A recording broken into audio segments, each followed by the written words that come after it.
odmah pritisak Dinama i evo prilike čop za 1:0 vodstvo Dinama u 28. minuti.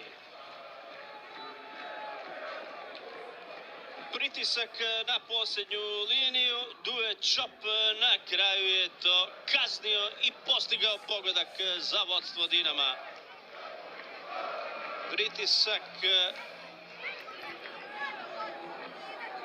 na Orijentovu obranu, eto donio je pogodak Dinamo još jednom u ovoj situaciji. Evo vidimo to još iz ovog kuta. Tadejević nije pronašao rješenje pored Denija Jurića, a Čop je pogodio.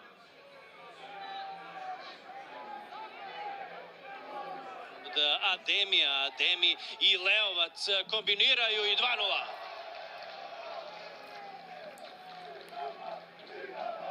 Sjajna akcija po ljevoj strani, Ademi Leovac, 46. minuta.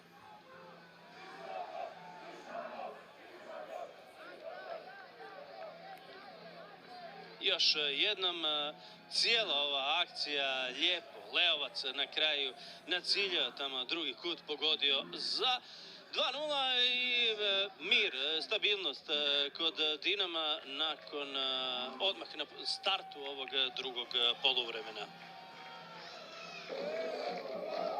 I odličan pokušaj i gol na kraju.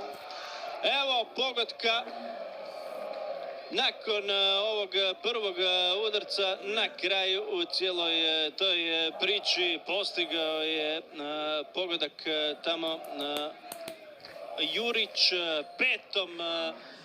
Dinamo ima prednost od 3:0. Prvi pokušaj Lauricena, obranio je vratar Orijenta, onda Jurić petom poslao loptu u mrežu.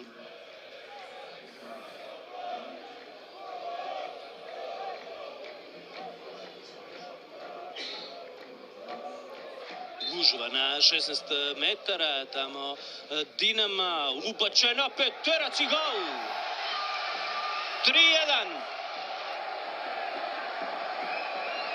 Edin Fatić.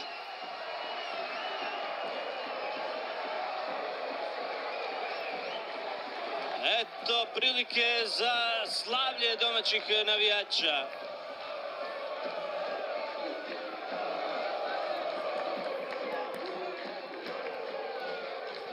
Sam je ovdje bio Fatić nakon ubačaja kojeg je izveo Švrljuga.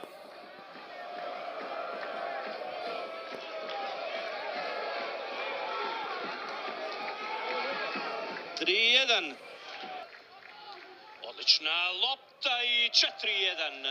Evo novog pogotka, evo četvrtog pogotka za Dinamo. Menalo je strijelac. Dinamo ima prednost od 4:1 u 69. minuti.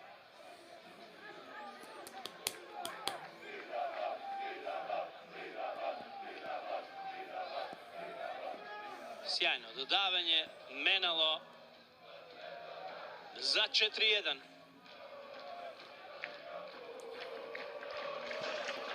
Lijepo je to dao Jurić za Menala. Gol i asistencija Denija Jurića.